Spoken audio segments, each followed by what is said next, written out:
الاجتماعي أو على وسائل الإعلام الرياضية العالمية هو كريستيانو رونالدو. فقد أعلنت صحيفة الماركا الإسبانية، أحد أشهر الصحف طبعا في العالم وفي إسبانيا، أن وصول البرتغالي كريستيانو رونالدو إلى الرياض سوف يكون يوم 1 يناير، وذكرت الصحيفة الإسبانية أن النصر سيواصل مشروعه ليصبح أحد أعظم مراجع كرة القدم من خلال محاولة الجمع بين شخصيات كرة القدم العالمية.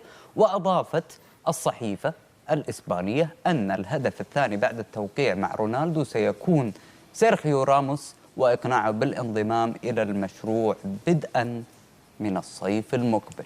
الله، يعني اللي التيمت تيم خلاص الدوري السعودي بيكون يعني محط انظار.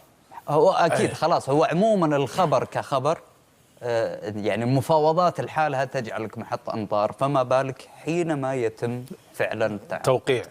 لحد الآن ترى رسميا النادي ما أعلن. احنا كل الناس يدرون الأستاذ مسلم معمر في إسبانيا، كل الناس يدرون من متى الرحلة، بس لحد الآن ما في شيء رسمي. بس إنه الأنباء تقول يعني على مستوى الصحافة زين، في أنباء إنه يعني خلاص اقترب التوقيع بشكل كبير اللي هو كريستيانو رونالدو مع نادي النصر، والبعض يقول لك لا والله تعثرت الصفقة، لكن الأنباء الأقرب أنه يكون ما فيش مصدر. أنا المصدر. أوف يلا. نعم رونالدو بيجي إن شاء الله. بيجي مني أنا.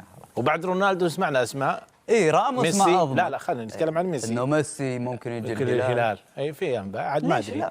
عموما هو بالنهاية التوقيع مع النجوم الكبار هو ليس فقط لقيمتهم الفنية، لأنه طبعا قيمته الفنية فعليا في هذا العمر المتقدم لم تعد تساوي المبلغ. نعم. لكن احنا نتكلم عن القيمة التسويقية، القيمة الإعلانية، القيمة الإسمية ل CR7 مثلا. هذا الرمز لوحده.